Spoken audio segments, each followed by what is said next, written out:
আসসালামু আলাইকুম রহমতুল্লাহ। আমি ডাক্তার শাহিদা সুলতানা মিনা বলছি, ঢাকা মিরপুর থেকে।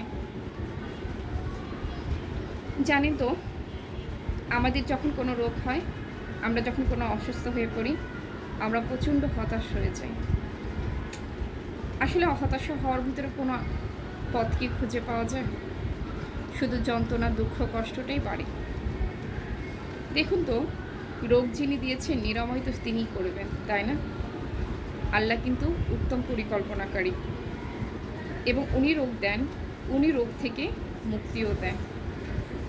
সূরা তালাক আয়াত নম্বর 3 আল্লাহ একটা কথা বলেছেন, জানে তো কি তুমি আমার উপর ভরসা করো, আমি তোমার জন্য যথেষ্ট। তো স্রষ্টা তো আছেন, মহান আল্লাহ তাআলা তো আছেন, তিনি যা করবেন নিশ্চয়ই আমার মঙ্গলের জন্য করবেন। এবং অসুস্থ হলে দুশ্চিন্তা না করে একজন ডাক্তারের কাছে যাবেন, মন খুলে ডাক্তারকে নিজের সমস্যাটা বলবেন, তিনি ওষুধ দিলে আপনি খেলে আল্লাহ তাআলার হুকুম হলে অবশ্যই ভালো হয়ে যাবে।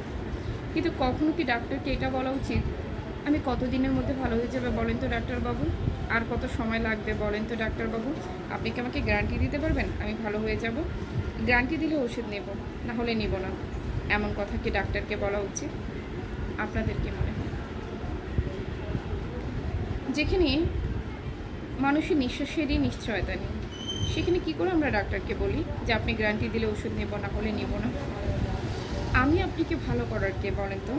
আমি তো চেষ্টা করতে পারি, সর্বোচ্চ চেষ্টা আপনাকে সুস্থ করার জন্য। আমি কি এটা বলতে পারি আমি আপনাকে ভালো করে দেব? ভালো তো করবে আল্লাহ তাআলা। কেন আল্লাহর উপর ভরসা না করে এই ধরনের উল্টাপাল্টা কথা বলে? এই ধরনের কথা বলে না প্রচণ্ড কষ্ট লাগে।